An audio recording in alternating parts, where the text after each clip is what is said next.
കാങ്കോലിലെ മഹാശിവനും അതുപോലെ കണ്ണങ്കാട്ട് ഭഗവതിയും പുണ്യ ശുഹതാക്കളും അന്ത്യവിശ്രമം കൊള്ളുന്ന ഈ ഒരു മഹത്തായ നാട്ടിൽ, ഈ ഏറ്റവും മനോഹരമായ ഈ ഒരു നാട്ടിൽ ജനിച്ച് വളർന്നു തന്നെ അഭിമാനമായി കരുതുകയാണ്. ഞാൻ കൂടുതൽ നെല്ലി പറഞ്ഞ് സംസാരിക്കുന്നില്ല.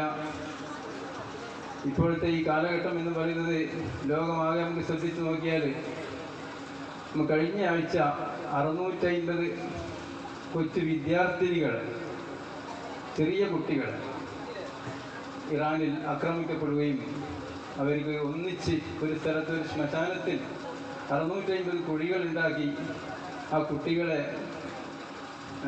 അടക്കം ചെയ്യുന്ന ഒരു വേദനാജനകമായ രംഗം നമുക്ക് എല്ലാവർക്കും പത്രത്തിലൂടെയും മറ്റും അറിഞ്ഞിട്ടുണ്ടാവും. അങ്ങനെയുള്ളൊരു കെട്ടകാലത്തിലാണ് ഞങ്ങൾ ജീവിക്കുന്നത്. അതിന് തൊട്ട് മുമ്പ് നമുക്ക് ഇനി പറഞ്ഞ വിഷയം തെറ്റിക്കുന്നില്ല, ഗസയിൽ മറ്റും നമ്മൾ കണ്ടത് മനുഷ്യത്വരഹിതമായ ലക്ഷക്കണക്കിന് ആളുകളെ കൊന്നതിൽ ഭൂരിപക്ഷവും സ്ത്രീകളും കുട്ടികളുമാണ് എന്നതാണ്. അപ്പോൾ അത്രയും മനസാക്ഷിയില്ലാത്ത ഒരു ജനസമൂഹത്തിൽ ജീവിക്കുന്ന നമ്മളെ സംബന്ധിച്ചിടത്തോളം നമ്മുടെ ഈ ഗ്രാമം ഏറ്റവും സുന്ദരമാക്കുക എന്നതാണ് നമ്മുടെ കർമ്മം. അതുകൊണ്ട് തന്നെ ഈ കാങ്കോലിൽ വളരെ ചെറുപ്പം മുതൽ തന്നെ ഈ കണ്ണങ്കാട്ട് വരിക എന്നുള്ളത് എനിക്ക് വളരെ സന്തോഷമുള്ളൊരു കാര്യമാണ്.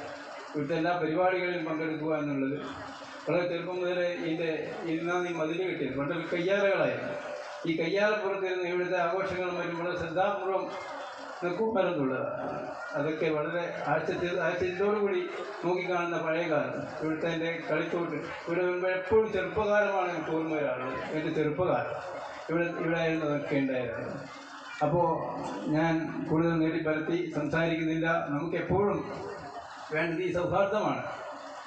നാം അത് കാത്തു സൂക്ഷിക്കാൻ എല്ലാവരും പ്രതിജ്ഞാബദ്ധരായി മുന്നോട്ട് വരണം എന്ന് മാത്രം പറഞ്ഞുകൊണ്ട് എല്ലാവിധ ആശംസകളും അർപ്പിക്കുന്നു. നിർത്തുന്നു. ജയ് ഹിന്ദ്.